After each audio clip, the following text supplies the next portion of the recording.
ह्या बाईचा राग इतका जास्त आहे, की ती माझ्या अंगावर बसते आणि मला मारते. आपणही लहानपणी आपल्या भावांना म्हटलं असेल, मुलीसारखं काय रडतो वगैरे. पण त्याच्यामुळे काय झालंय, की इमोशन्सशी त्यांचं नातं लहानपणीच तुटलंय. हो. आत्ताचं नाहीये ते हं, प्रॉब्लेम्स. हं. त्यामुळे इमोशनली ते कसं टॅप करायचं, व्यक्त तर खूप पुढची गोष्ट आहे. पण आधी रिअलायझेशनच नसतं, की मला राग येतोय, मला रडावंसं वाटतं. स्पेशली निगेटिव्ह इमोशन्स किंवा मला भीती वाटतेय. हं. म्हणजे काय होतं समजा एक 5 वर्षाचा मुलगा चाललाय, रस्त्याने कुत्रं धावत आलं, तो पटकन वडिलांना मिठी मारतोय. हं. तर वडिलांची फर्स्ट रिएक्शन ठरवते, की मी व्यक्त करायचं की नाही. हं. आपण काय होतं, "तू शूर आहेस की नाही? कशाला घाबरायचं?" हे पण इमोशन दाबण्याचंच प्रतीक आहे बाय द वे. हो. आपल्याला वाटतं, की आपण त्याला प्रेरणा देतोय, असं नाहीये.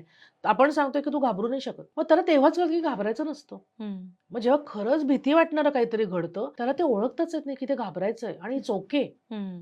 इट्स ओके, की मी घाबरलोय सांगू शकतो मी आणि मला समजून घेणारे आहेत. हे पुरुषांच्या बाबतीत दुर्दैवाने खूप कमी होतं. म्हणजे अगेन मला एक केस सांगायला इथे आवडेल. प्लीज.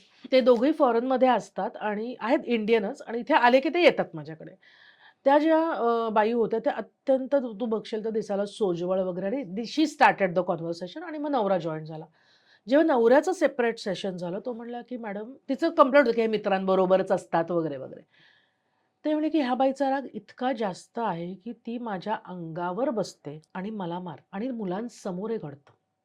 हे आजतागत मी स्वतःलाही सांगितलेलं मी पहिल्यांदा तुम्हाला सांगतोय. सो ती स्पेस जर आपण त्यांना दिली पुरुषांना, मग मित्रांनी देऊ देत, आई-वडिलांनी देऊ देत, मैत्रिणींनी देऊ देत, तर पुरुष व्यक्त होतात.